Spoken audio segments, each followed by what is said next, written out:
Hey, big everybody. We got a 5.0 convertible and a 5.0 with a little hood doodad. What I was videoing here and what I noticed that I really liked was this right here. A Lightning. 93 Lightning. These things are awesome.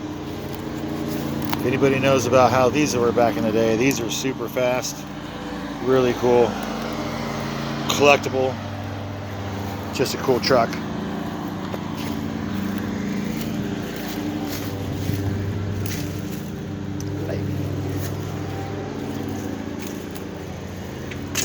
Side pipe coming out the bottom. It's got the matching wheels, which is cool.